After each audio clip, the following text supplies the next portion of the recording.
Alors, je m'appelle Jean-Philippe et je travaille dans une association qui s'appelle le Moulin Digital, qui est basée à Valence. Et notre métier, notre quotidien, c'est d'accompagner les entreprises dans leur transition numérique, dans leur utilisation du digital, pour évoluer, pour travailler différemment.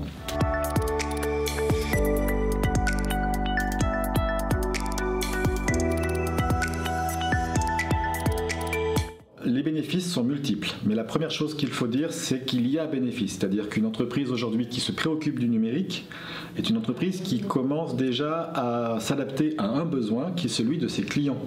Aujourd'hui, tous les clients, tous les utilisateurs ont pris un réflexe, ont pris des usages qui sont de se servir du numérique pour aller chercher une information, pour aller chercher une information sur un produit, sur un prestataire, sur un service, évidemment sur des produits agroalimentaires et évidemment sur des entreprises agroalimentaires. Donc il y a vraiment un besoin fort de s'adapter, de se caler par rapport aux besoins. Mais il y a une deuxième possibilité, un deuxième objectif, c'est de se différencier. Aujourd'hui, vous n'êtes pas les seuls, vous tous, à vous préoccuper du numérique, vos concurrents le font aussi. Donc il y a un deuxième objectif, c'est de rester dans la course, tout simplement, et de se différencier par rapport à ses concurrents. Et puis il y a un troisième objectif qui pourrait être décliné, un troisième bénéfice plutôt qui pourrait être décliné, c'est d'innover. C'est de développer même de nouveaux services grâce au numérique. C'est d'imaginer de nouvelles façons de faire grâce au numérique. Donc on va dire répondre aux clients, se différencier et innover.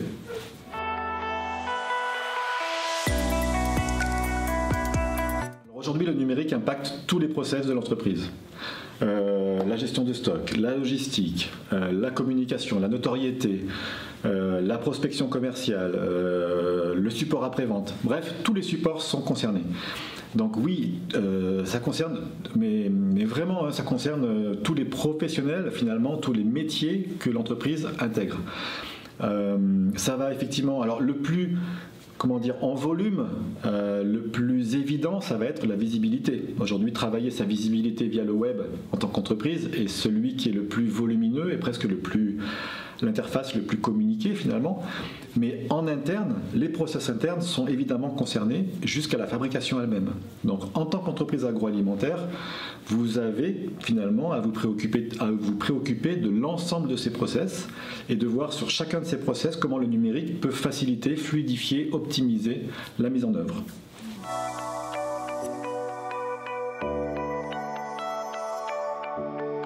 Ce qu'il faut avoir en tête, c'est qu'il n'y a pas de règles. Il n'y a pas un parcours type qu'on pourrait télécharger sur Internet qui fasse qu'il faille commencer par la phase 1 puis avancer au fur et à mesure.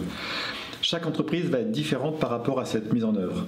Que ce soit process externe, en gros, travailler la relation client, mais même la relation client, ça peut s'envisager sous la forme prospection client, fidélisation client, rien que ça, c'est des choses différentes. On l'aborde de façon différente sur le numérique. Ou en interne, la gestion des flux, la gestion des stocks, la gestion des process, la gestion du support après-vente, la gestion... ça encore, c'est une autre facette. Il n'y a pas de règles, chaque entreprise devra s'adapter et mettre en œuvre des priorités.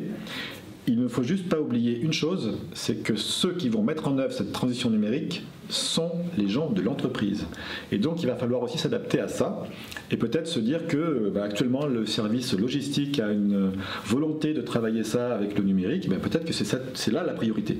Donc ne pas oublier les humains de l'entreprise, c'est l'humain qui déclinera la transition numérique.